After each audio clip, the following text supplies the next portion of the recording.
பாத்தியா? என்ன மட்டும் ஏன்டி இப்படி கரடி குட்டி மாதிரி எடிட் பண்ணி வச்சிருக்க? ஏ லூசு, அது உன் போட்டோ தான்.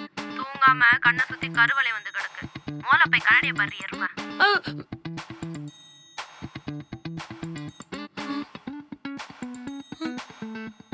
ஐயோ, என்ன நம்ம பேட்மேன் மாதிரி மாறிட்டு வரோம்? நம்ம கியூட்டா பாண்டா மாதிரிலாம் இருக்கோம்னு நினைச்சோம். என்ன நமக்கு இவ்வளவு கருவளையா இருக்கு? இது சரிப்பட்டு வராது. அப்பா அப்பா அப்பா! என்னம்மா இப்படி கத்துற? அப்பா, நீ உடனே ஆம்புலன்ஸ்க்கு கால் பண்ணுப்பா. என்ன ஐசியூல அட்மிட் பண்ணனும். என் கண்ணை பாரு. கருவளையெல்லாம் ஒரு விஷயமாமா? என்னப்பா கருவளையெல்லாம் ஒரு விஷயமான்னு கேக்குற? ஒரு போட்டோலயும் அவ்வளவு கேவலமா இருக்குப்பா. நீ உடனே நம்ம ஃபேமிலி டாக்டருக்கு கால் பண்ணுப்பா. ஏதாச்சும் ஆபரேஷனா கூட பண்ணிக்கலாம்னு சொல்லு. அடச்சி, நைட் ஷிஃப்ட் வேலைக்கு போனா கருவளையெல்லாம் வரதான் செய்யும். ஒழுங்கா தூங்கு. எப்ப பாரு கத்திக்கின்னு.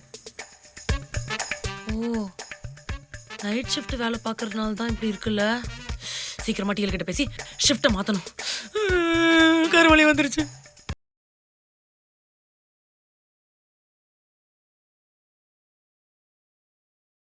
அம்மா அம்மா, முடியலடா சாமி.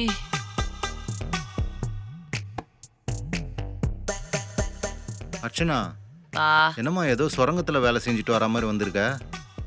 பேசு. ஏன் பேச மாட்ட? இன்னைக்கு full day shut down. Generator கூட வேலை செய்யல.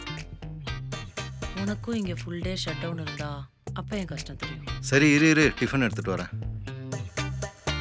எதையாவது பண்ணு, பசிக்குது. இந்த சாப்பிடு. அதே தோசையா?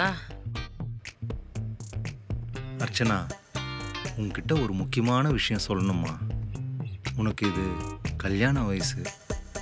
ரொம்ப பொறுப்பா இருக்க. ஒழுங்கா வேலைக்கு போற. உன் வேலையெல்லாம் நீயே பார்க்கற. ரொம்ப கம்மியா பேசுற. முக்கியமா கூட பேசாம இதோ இப்ப நான் பேசிட்டு இருக்கேன். நான் பேசுறத நீ ரொம்ப பொறுமையா கேட்டுட்டு இருக்க. அர்ச்சனா, என்னம்மா தோசையை வாயில வச்சுட்டு தூங்கிட்டு இருக்க? பா, ஏன் கத்துற? காது வலிக்குது.